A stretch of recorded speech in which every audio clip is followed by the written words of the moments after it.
Aya stood before her mirror, adjusting the scarf that rested elegantly on her hair. Her reflection was flawless. In her gold lace gown, she looked every inch the refined woman she had always wanted to be. At 25, she radiated a maturity and confidence that made her stand out in any crowd. Her room reflected her organized life. The neatly made bed, the shelf stacked with books and CDs, and the vase of fresh flowers on her table all told a story of discipline and attention to detail. Aya had always been that way, structured, deliberate, and determined. She hummed to him softly, her rich, melodious voice filling the room. It was the same voice that had mesmerized congregations for years. From the age of 7, Aya had been a member of her church choir. Her talent was undeniable, and as she grew older, it became her defining trait. When she was appointed choir mistress at Grace Assembly 2 years ago, no one was surprised. Aya had earned the position through years of dedication. She was the pride of the church, the perfect role model for young women, and the envy of others. But tonight, as she prepared for the midweek service, a strange feeling gnawed at her. It wasn't guilt or fear. No, Aya was far from the type to wallow in those emotions. It was excitement, a dangerous kind of thrill that she couldn't shake. A sudden knock on her door broke her thoughts. She hesitated for a moment before walking over to open it. Standing there was Mr. Alyamide, one of the church elders. His presence at her door was unexpected, and his expression held a mix of urgency and something else, something Aya couldn't quite place. "Aya," he began, his voice low and deliberate. "Can we talk?" Aya stared at him, her mind racing. The evening had just taken an unexpected turn, and she had no idea what lay ahead. Aya gestured for Mr. Alyamide to step into her room, though unease bubbled beneath her poised exterior. The elder's eyes lingered on her, a little longer than appropriate, as he stepped inside. "What brings you here, elder?" she asked, her voice calm but curious. Mr. Alyamide shifted awkwardly before speaking. "Aya, you're a beacon in this church. Your voice uplifts us, your presence inspires." But his words trailed off, and he sighed. "There are some in the church who don't understand you, who think you draw too much attention to yourself." Aya raised an eyebrow, her curiosity piqued. "Too much attention? I'm just doing what I've always done, serving the Lord." "Of course," he said quickly, "but some see it differently. I'm only here to warn you, to protect you from unnecessary gossip." Aya chuckled softly, her confidence unwavering. "Elder, I can't control what people think. Let them talk." His gaze lingered on her again, this time with a hint of something Aya couldn't ignore. She stood taller, sensing an unspoken tension between them. "You're right," he said finally. "But don't forget that admiration can be a dangerous thing. People can misinterpret even the purest intentions." Aya nodded politely, though her mind was racing. What did he mean by admiration? Was this about the congregation's whispers, or something more personal? As she watched him leave, Aya couldn't help but notice the way he glanced back at her before stepping out. For the rest of the evening, Elder Alyamide's words echoed in her mind. At the midweek service, she sang as beautifully as ever, her voice lifting the spirits of everyone present. But she noticed something new. How many eyes lingered on her, particularly the men's. After the service, a few of the married men approached her with compliments. One of them, Deacon James, handed her a bouquet of roses. "You were amazing tonight, Aya," he said, his tone warm. "Your voice is truly a gift." Aya accepted the flowers with a polite smile, though her thoughts were far from innocent. She noticed the way his wife glared at her from across the hall, and for a brief moment, a thrill surged through her. She didn't mean to enjoy the attention so much. She didn't plan to let it get to her. But as the evening wore on, she began to realize just how much power she held over these men. It happened on a quiet Thursday evening. Aya was alone in the church's music room, rehearsing for the upcoming Sunday service. The melody flowed effortlessly from her lips, filling the room with a haunting beauty. The sound of the door opening startled her. She turned to see Elder Alyamide again, his expression unreadable. "Elder," she said, surprised. "I wasn't expecting anyone." He closed the door behind him and stepped closer. "Aya, I need to talk to you," he said, his voice steady but low. She frowned, setting her sheet music aside. Is something wrong? He hesitated for a moment before speaking. I think you know how I feel about you. Aya froze. The words hung in the air, heavy with implication. She searched his face for any sign that he was joking, but his expression was dead serious. Elder, I don't think this is appropriate, she began, but he cut her off. Please, hear me out, he said, stepping closer. You're an incredible woman, Aya. You're talented, beautiful, intelligent, and I can't stop thinking about you. Aya stared at him, her mind racing. This was unexpected, shocking even. But as she watched him struggle to express himself, she felt a strange sense of satisfaction. Elder, you're married, she said finally, her voice firm. I know, he admitted, his voice barely a whisper. But my marriage, it's not what it used to be.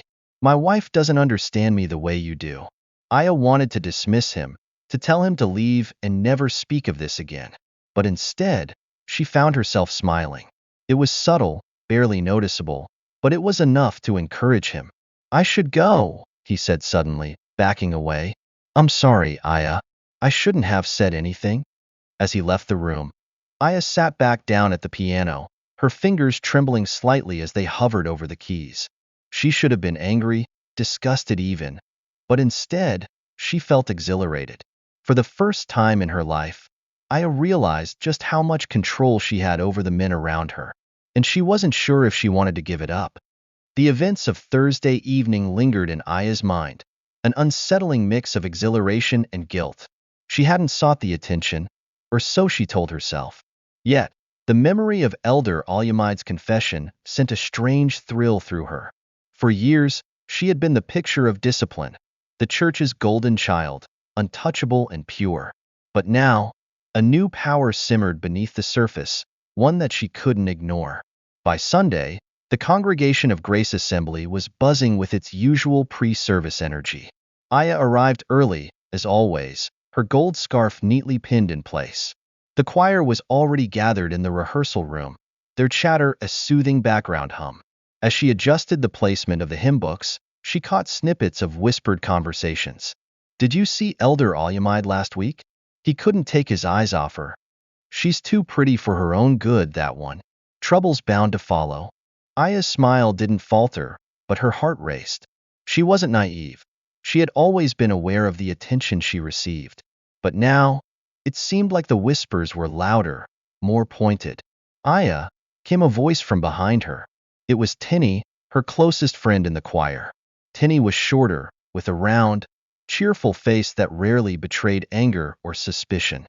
But today, her expression was serious. Aya replied, feigning ignorance as she sorted the hymn books. I heard something strange, Tinny began, lowering her voice. About you and Elder Alyamide. People are talking. Aya looked up, her face a mask of calm. Talking about what? Tinny hesitated, glancing around to make sure no one was listening. They're saying he's interested in you, that he visits you alone. Aya laughed softly, shaking her head. Tinny, you know how people are in this church. They'll create stories out of nothing. But is it true? Tinny pressed, her eyes searching Aya's face. Aya met her gaze steadily. Of course not. He's an elder, Tinny, a respected man of God. Whatever people are saying is their imagination running wild. Tinny nodded slowly, but the worry didn't leave her face.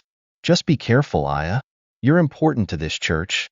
You don't want your reputation ruined over baseless gossip. Aya smiled, reaching out to squeeze Tinny's hand. I'll be fine. Trust me. But deep down, Aya wasn't sure she believed her own words. Later that afternoon, Aya stayed behind after service to practice a new hymn. The sanctuary was empty, the sun casting golden rays through the stained glass windows. As her voice echoed through the silent space, she felt a sense of peace she hadn't known in days. The sound of footsteps interrupted her. Turning, she saw Deacon James standing at the entrance, his expression unreadable. Deacon, she greeted, forcing a polite smile. What brings you here? He hesitated before stepping closer. I wanted to thank you, Aya. Your voice, it's a blessing to this church. To me. His words were simple, but the way he said them made Aya's stomach churn. I'm glad to serve, she replied cautiously. Deacon James smiled, but it didn't reach his eyes. You do more than serve, Aya. You inspire. You remind us of beauty, of hope. Aya shifted uncomfortably. Thank you, Deacon. That means a lot. He took another step closer. I'd like to do something for you. A token of my appreciation. Is there anything you need? No, thank you, Aya said quickly, stepping back. I have everything I need. Deacon James nodded, his smile still in place. Of course, but if you ever change your mind, you know where to find me. As he turned to leave, Aya let out a shaky breath. The sanctuary felt colder, emptier. That evening, as Aya walked home, she replayed the events of the day in her mind. The whispers, the warnings, the unsettling encounters. It was all becoming too much. But as she climbed the steps to her apartment, she found herself smiling. Despite everything, there was a part of her that enjoyed the attention. The power. Aya knew she was treading dangerous waters, but she couldn't bring herself to stop. Her phone buzzed as she unlocked her door. A message from an unknown number. Be careful, Aya. You're playing with fire. Her smile faded. For the first time in weeks, Aya felt a flicker of fear. Who sent the message? And how much did they know? She stared at her reflection in the hallway mirror, her flawless appearance a sharp contrast to the chaos brewing inside her. Aya whispered to herself, "You're in control. Don't forget that." But as she stepped into her apartment and locked the door, she wasn't so sure anymore. The city streets outside Aya's apartment buzzed with their usual energy as dusk settled in. The honking of cars, the chatter of street vendors, and the distant hum of life blended into a symphony of distraction. But inside her dimly lit room, Aya's world had gone eerily quiet. The anonymous message lingered in her mind, a shadow she couldn't shake. She picked up her phone again, rereading the words. Be careful, Aya. You're playing with fire. Aya's fingers hovered over the screen. Should she reply? Demand to know who sent it? Instead, she placed the phone face down on her desk, her heart pounding. A knock at her door jolted her from her thoughts. She frowned. It was late, and she wasn't expecting anyone. Cautiously, she approached the door and peered through the peephole. It was Deacon James. Aya hesitated, her pulse quickening. She considered ignoring him, pretending she wasn't home, but something compelled her to open the door. Deacon, she greeted, forcing a smile. It's quite late. Is everything all right? He looked uneasy, his hands fidgeting as he stood in the doorway. I didn't mean to disturb you, Aya. I needed to see you. Aya stepped aside, allowing him in. As he entered, she noticed the faint scent of cologne mixed with nervous energy. Have a seat, she offered, motioning to the small couch. Deacon James sat down but didn't relax. He looked around the room, his eyes lingering on the vase of fresh flowers on her table. You have a beautiful home. Thank you, Aya replied, sitting across from him. But, Deacon, you didn't come here to admire my decor, did you? He laughed nervously, running a hand through his graying hair. No, I didn't. I've been thinking about you, Aya. Aya felt a familiar mix of dread and exhilaration. She leaned back, keeping her expression neutral. Thinking about me? Yes, he admitted, his voice low. You're an incredible woman, talented, graceful, and, well, I haven't been able to get you out of my mind. Aya's heart raced. She knew where this was going, but she didn't stop him. Instead, she tilted her head slightly, letting her silence encourage him to continue. I know this is wrong, he said, his voice trembling. I'm a married man, and you're you. But I can't help how I feel. Aya stood up, walking to the window to compose herself. The city lights sparkled in the distance, a stark contrast to the storm brewing in her heart. She should have told him to leave. She should have reminded him of his vows, of his place in the church. But instead, she turned to face him, a faint smile on her lips. Deacon James, she said softly, you know this isn't right? I know, he whispered, standing as well, but I can't stop myself. The space between them seemed to shrink, the air thick with unspoken desire. Aya felt a rush of power, an intoxicating sense of control that overrode her better judgment. For a moment, time seemed to stand still, and then, like a dam breaking, they crossed the line. Hours later, Aya sat alone in her room, staring at the clock.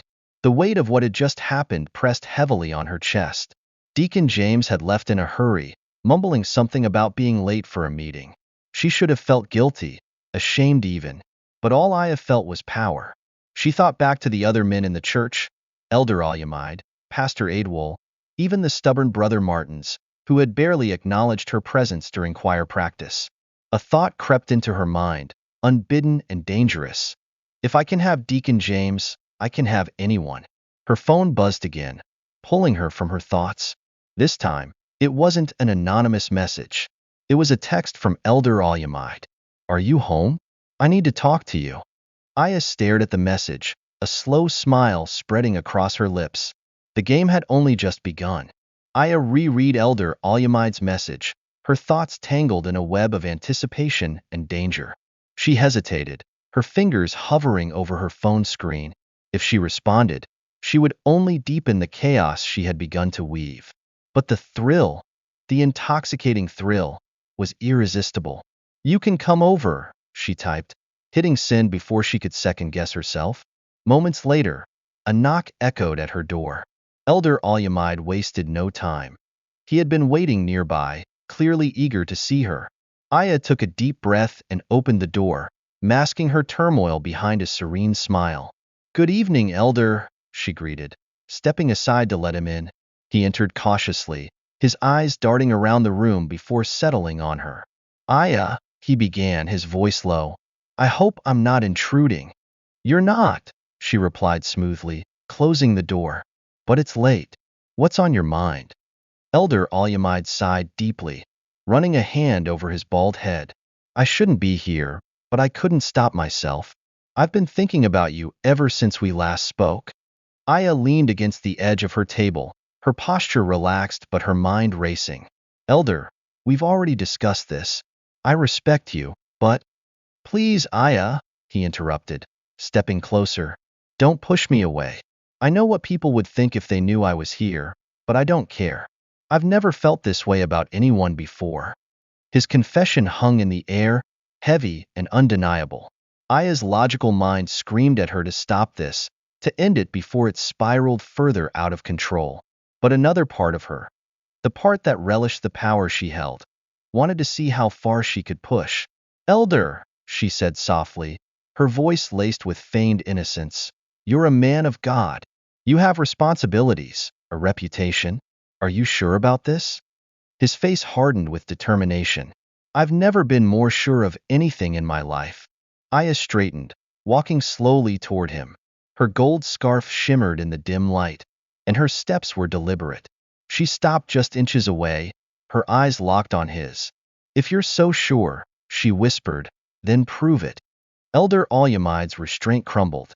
His hands trembled as they reached for her, his lips forming words that never left his mouth.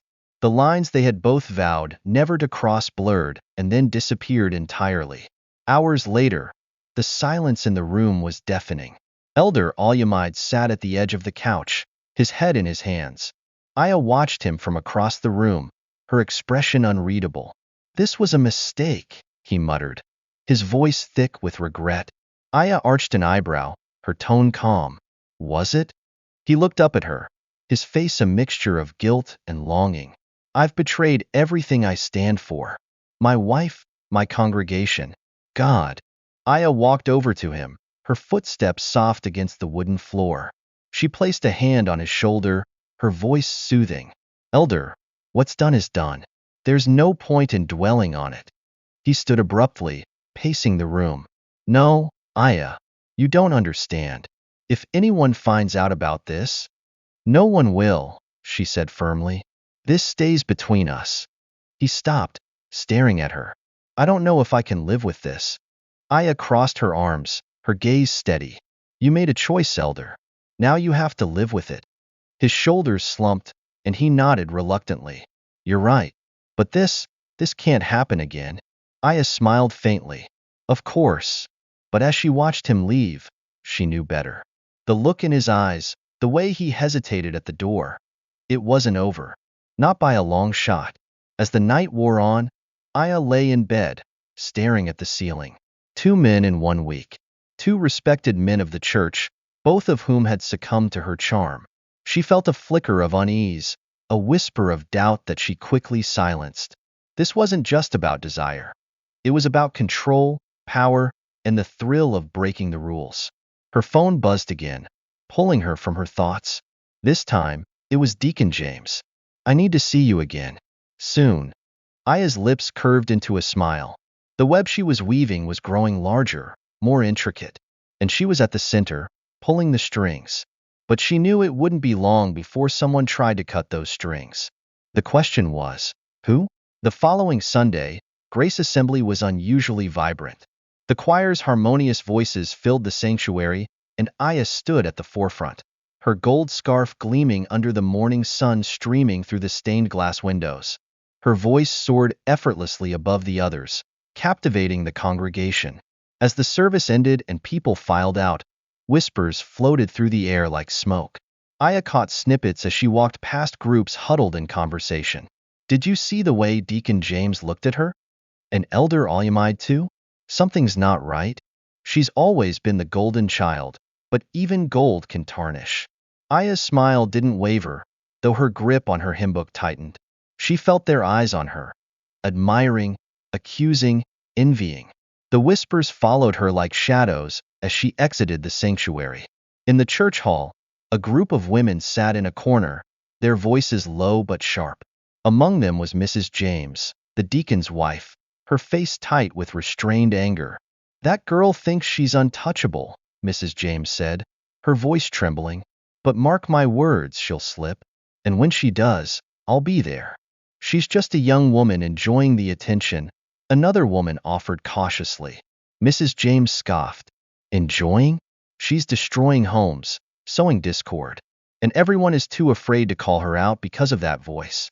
"Well, her voice won't save her when the truth comes out." Aya lingered in the rehearsal room, pretending to organize the sheet music. She needed a moment to collect herself, to push the whispers and stares from her mind.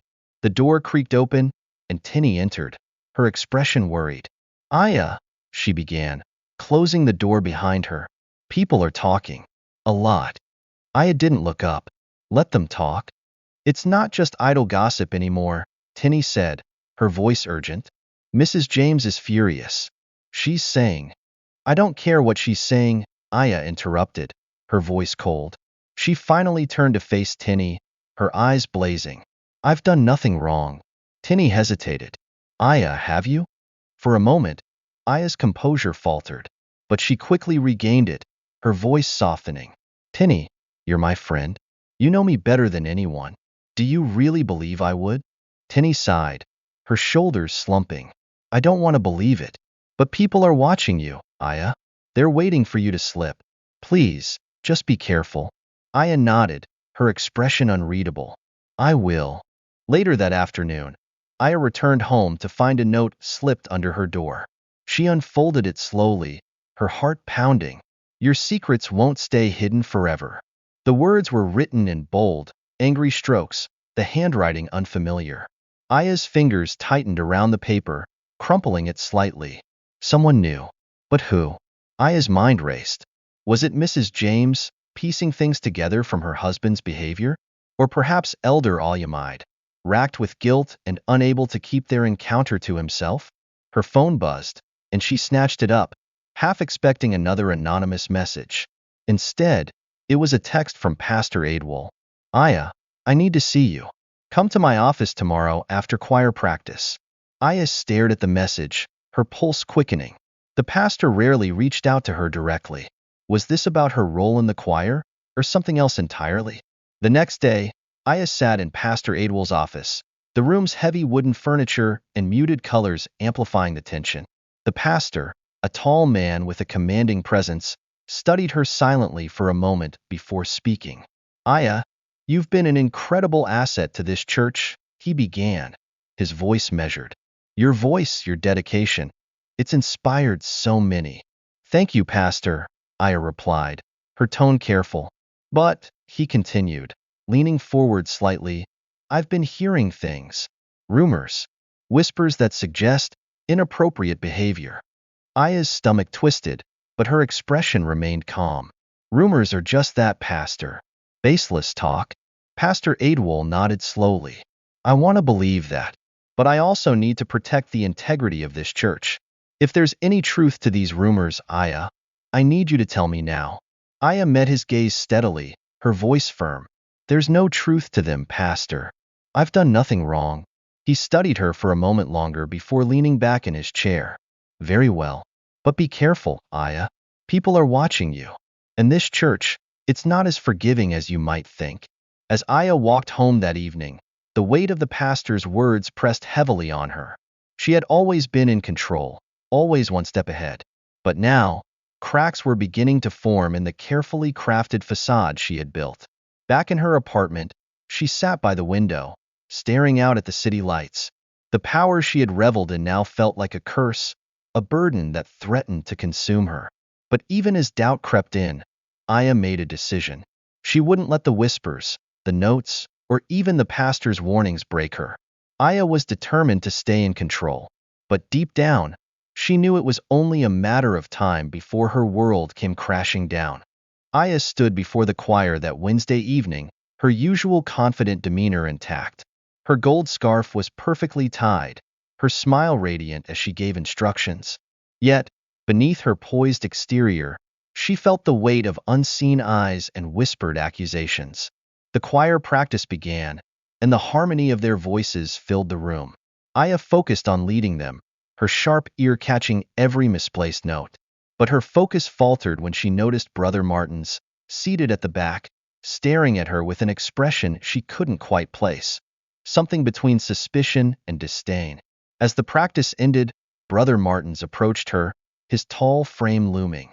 He had always been quiet, a man of few words, but his presence was commanding.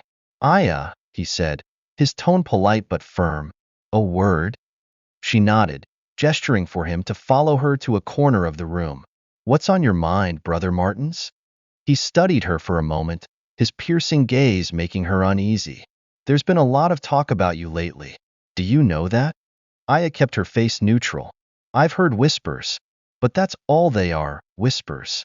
He tilted his head slightly, his expression unreadable. Are they? Or is there something you're not telling us? I felt a flash of irritation. I don't appreciate being accused of things without evidence, Brother Martins. He crossed his arms, his voice lowering. I'm not accusing you of anything. I'm warning you. The church is a fragile place, Aya. One wrong move, and everything you've worked for could fall apart. Aya's chest tightened, but she refused to let it show. Instead, she smiled faintly. Thank you for your concern, Brother Martins. But I assure you, I have nothing to hide. He didn't reply, only giving her a long, searching look before walking away. As the choir members filtered out of the hall, Tinny lingered behind, her expression troubled. Aya, she began hesitantly, what's going on between you and Brother Martins? Nothing, Aya replied quickly, too quickly. Tinny raised an eyebrow. Really? Because it didn't look like nothing? Aya sighed, pinching the bridge of her nose. He's just one of those people who think they're better than everyone else. Always judging, always watching. It's exhausting. Tinny hesitated, then placed a hand on Aya's shoulder.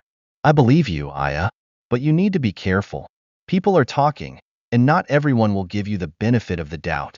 Aya forced a smile. I'll be fine, Tinny. Don't worry about me. That night, Aya returned home to find another note waiting for her, this time tucked under her apartment door. You're playing a dangerous game, Aya. It won't end well. Aya's hands trembled as she crumpled the note. Who was sending these? And how much did they know? Her thoughts were interrupted by a knock at the door. Her heart raced as she peered through the peephole. It was Deacon James. Aya hesitated, then opened the door just enough to see him. Deacon, it's late. I know, he said, his voice low, but I needed to see you. She stepped aside reluctantly, letting him in.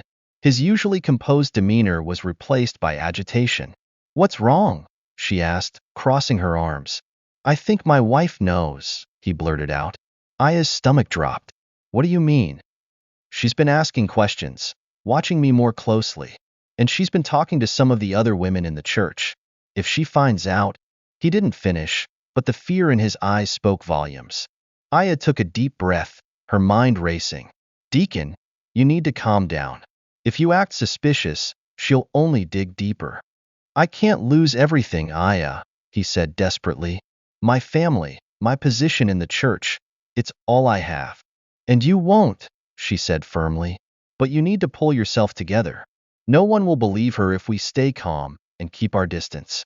He nodded slowly, though the fear in his eyes remained. You're right. I'll be more careful. As he left, Aya sat down heavily, her hands shaking. The walls were closing in, and she knew it was only a matter of time before something gave. The next morning, Aya arrived at the church to find the atmosphere tense. The usual chatter was subdued, and the stares she received were sharper, more deliberate. During a meeting with the choir committee, Pastor Adewol's gaze lingered on her longer than usual. His voice was calm, but there was an edge to it. Aya, he said, addressing her directly, I need you to focus on setting a good example for the younger members of the choir. Your position comes with great responsibility. Aya nodded, her smile strained. Of course, Pastor. I take my role very seriously. The pastor didn't respond immediately, his eyes narrowing slightly. Good. Because as leaders, we must be above reproach. Aya felt the weight of his words, the unspoken accusation. The room seemed to close in around her, the air thick with judgment. When the meeting ended, Aya left quickly, her composure cracking as she stepped outside. She leaned against the church's stone wall, her chest heaving. The whispers were growing louder, the stares more piercing. The walls of her carefully constructed world were beginning to crumble, and she wasn't sure how much longer she could hold them up. The next Sunday at Grace Assembly was anything but ordinary. As Aya walked into the church, her gold scarf perfectly tied and her head held high, she could feel the weight of the congregation's eyes. Their gazes burned into her skin, some admiring, some accusing, some filled with curiosity. Aya's steps faltered slightly as she made her way to the choir stand. Something was wrong. The air was heavy with tension, and the usual hum of friendly chatter was absent. Even Tinny, who was usually quick to greet her, avoided her eyes. She took her place at the front, her voice soaring effortlessly as the choir began the opening hymn. Yet, beneath the melodious notes, whispers rippled through the pews. Aya could feel the cracks widening, the pressure mounting. After the service, Aya tried to slip out unnoticed, but Mrs. James was waiting for her. The older woman's lips were pressed into a thin line, her eyes sharp and unforgiving. Aya, she called, her voice slicing through the crowd. Aya turned slowly, her heart pounding. Good afternoon, ma'am, she said, her tone polite. Mrs. James didn't waste time with pleasantries. I've heard enough. My husband denies it, but I know what you've been doing. You've been tearing apart families in this church, and I won't stand for it. A small crowd began to gather, their curiosity drawing them closer. Aya kept her face calm, though her insides churned. Mrs. James, I'm not sure what you mean, she said evenly. Oh, don't play innocent with me, the woman snapped. You think your voice and your pretty face can protect you? Think again. I'm going to expose you for what you are, a manipulative little snake. The murmurs around them grew louder, and Aya realized she was losing control. She took a step closer to Mrs. James, her voice low but firm. Please, ma'am, let's not do this here. If you have something to discuss, we can talk privately. Mrs. James scoffed. Privately? So you can deny it behind closed doors? No, Aya. Everyone here deserves to know the truth about you.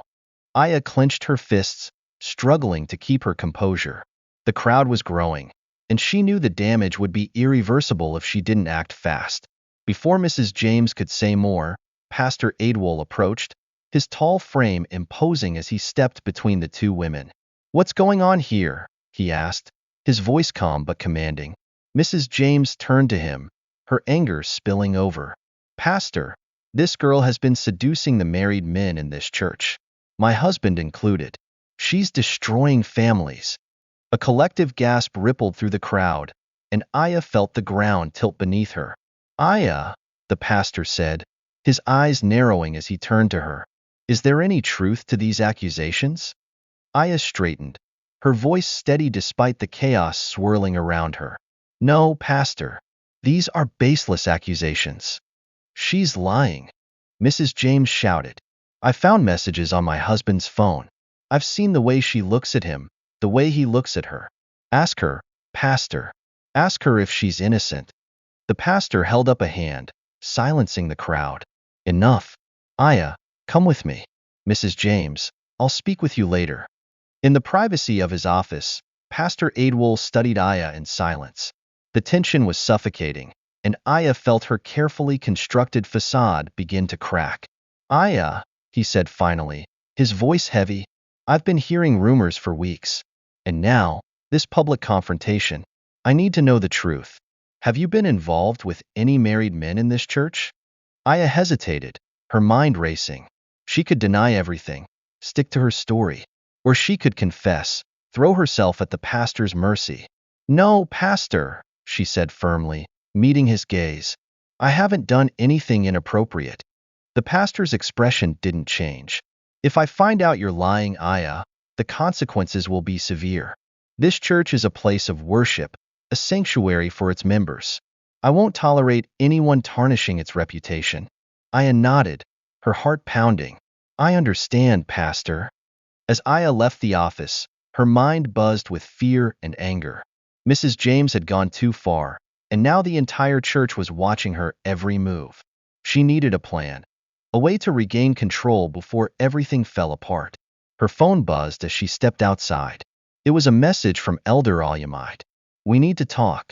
Urgently. Aya sighed, her shoulders slumping. The walls were closing in, and she was running out of options. But one thing was certain.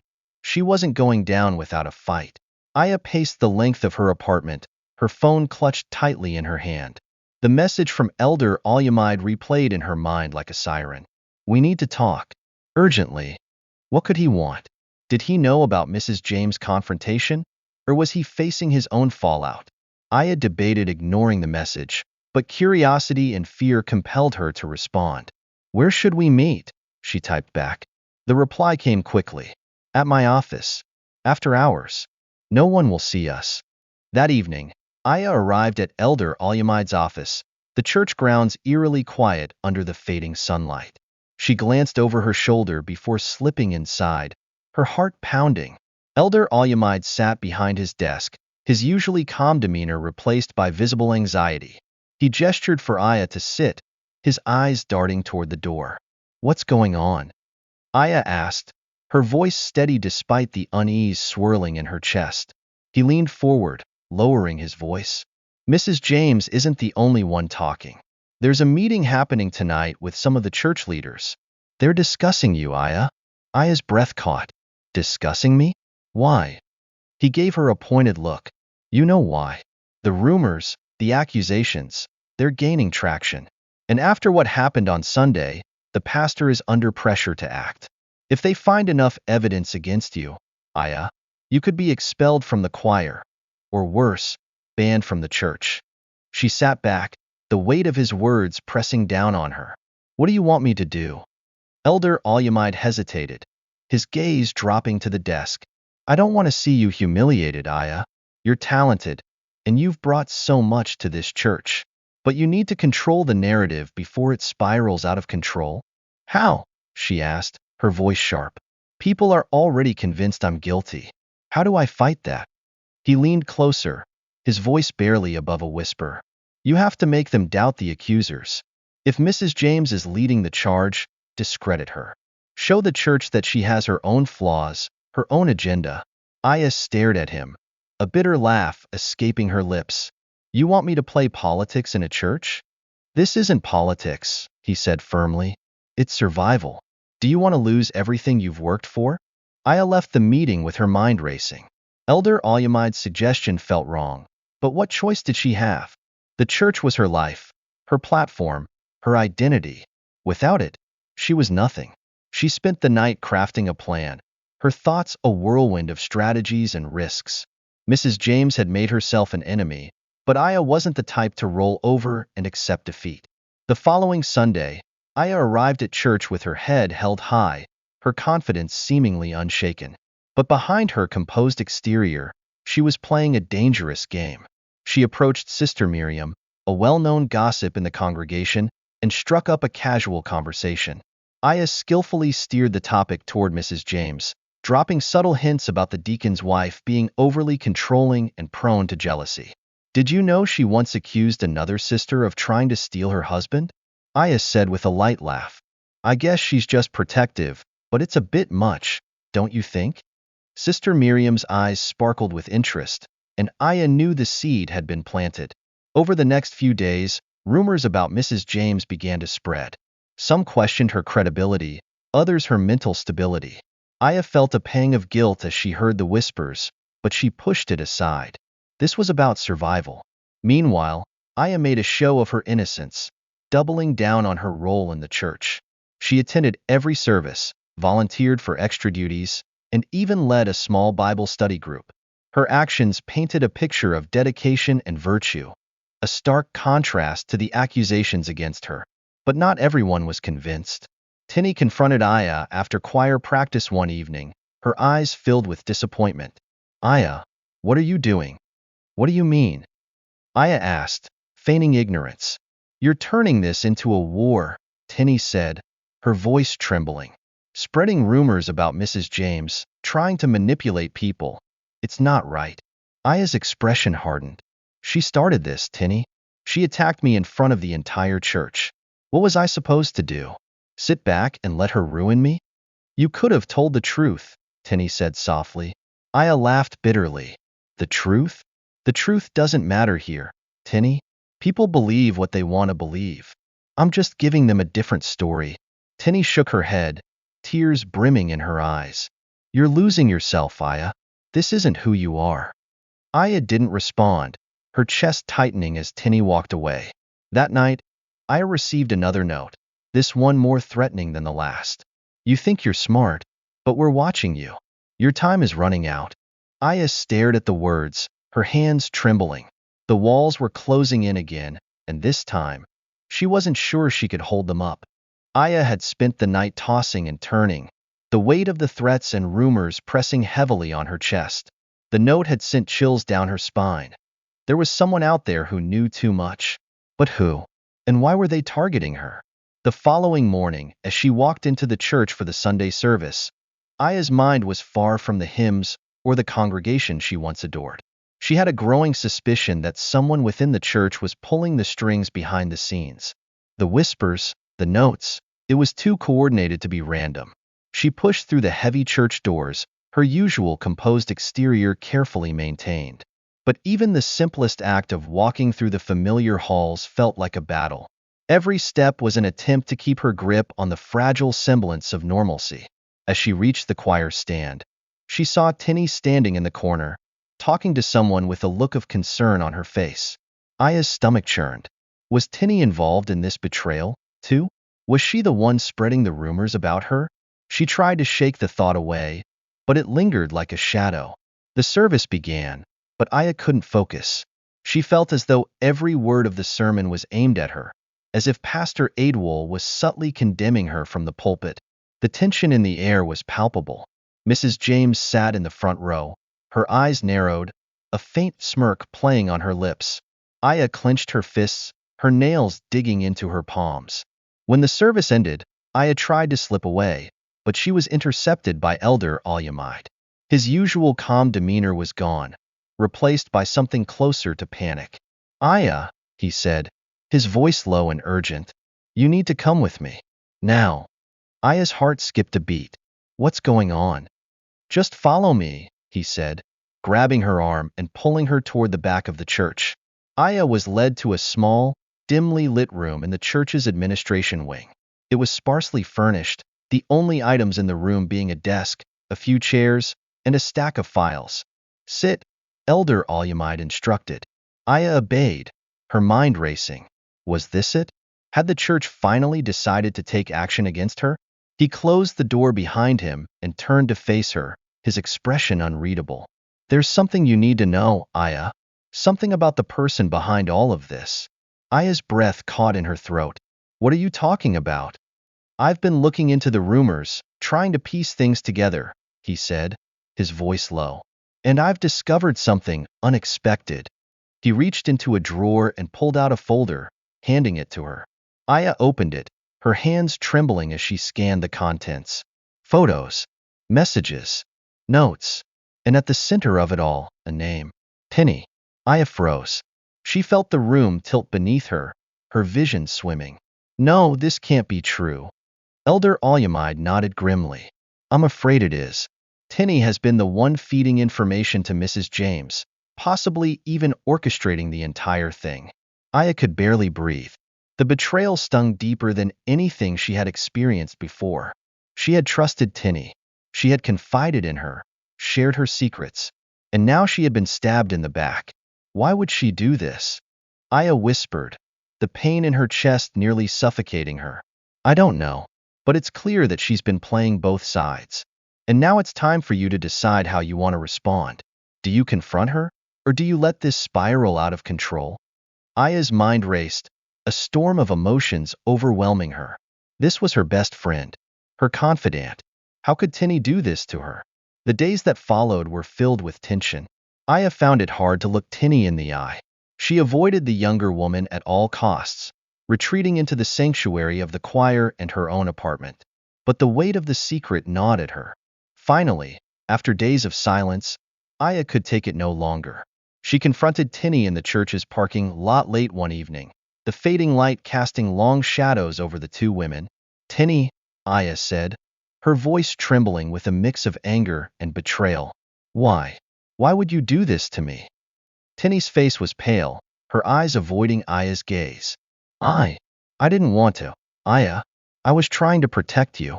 Aya felt a flash of disbelief. Protect me? By destroying me? I thought it would stop the chaos, Tinny explained, her voice cracking. I thought if I told Mrs. James everything, she would back off.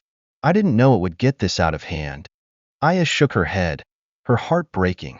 You betrayed me, Tinny. You betrayed everything we had. I trusted you. I never meant for it to go this far, Tinny whispered, tears streaming down her face. But you were losing control.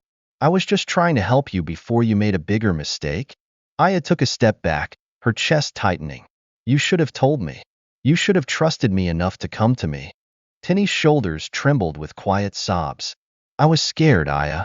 I was scared of what you were becoming. I saw how you were pushing everyone away, how you were starting to change. I thought if I told Mrs. James, it would force you to stop. Aya's anger flared, but it was mixed with a deep sadness.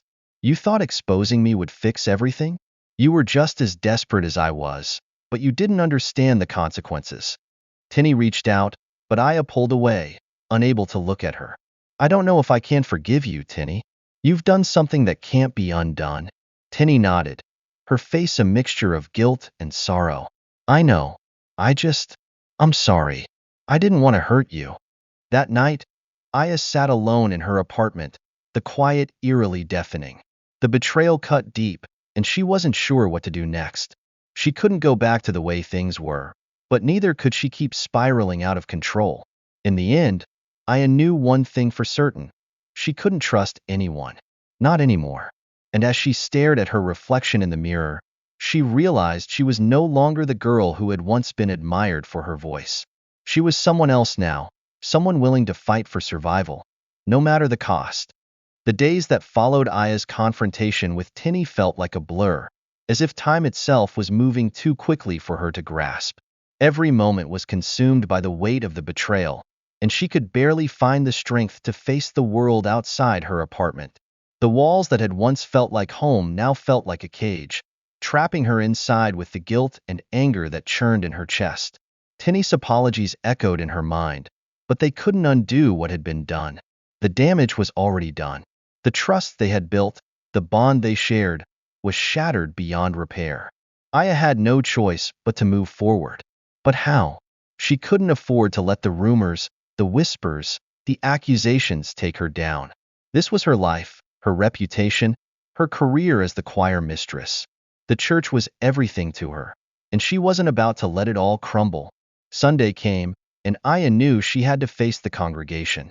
The whispers had already started to fade into murmurs of pity and doubt. It was time to put on a show, one last act to reclaim her power. She stood before her mirror that morning, carefully adjusting the gold lace gown that had become her signature. Her reflection stared back at her, a mixture of confidence and vulnerability that she didn't quite recognize anymore. But as she stepped into the church, the familiar atmosphere of grace and worship felt foreign. The stares, the whispers, the eyes that once admired her now felt like daggers. She wasn't sure who she was anymore, or who she was trying to be. She walked to the choir stand, keeping her head high despite the growing knot in her stomach. The choir members greeted her with forced smiles, their expressions uncertain, wary. It wasn't lost on her that many had started to avoid her, and among them, Elder Alyamide stood out, his eyes watching her closely, perhaps wondering if she was still the person he thought she was.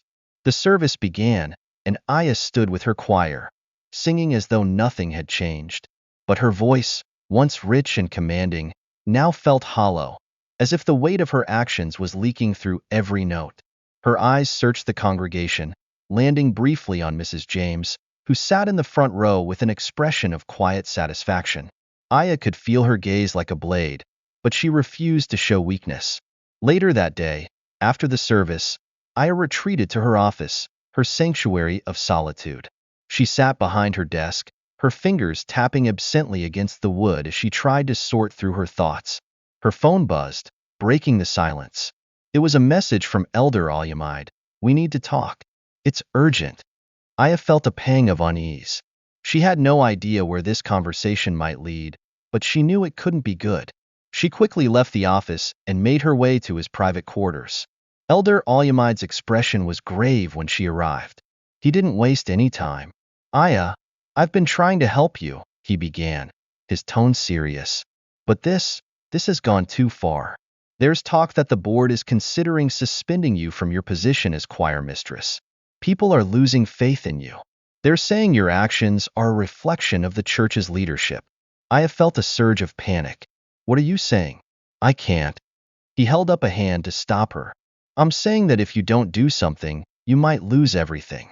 Your position, your respect, everything you've worked for." Aya's mind raced. "I don't know how to fix this, Elder. Everything is falling apart."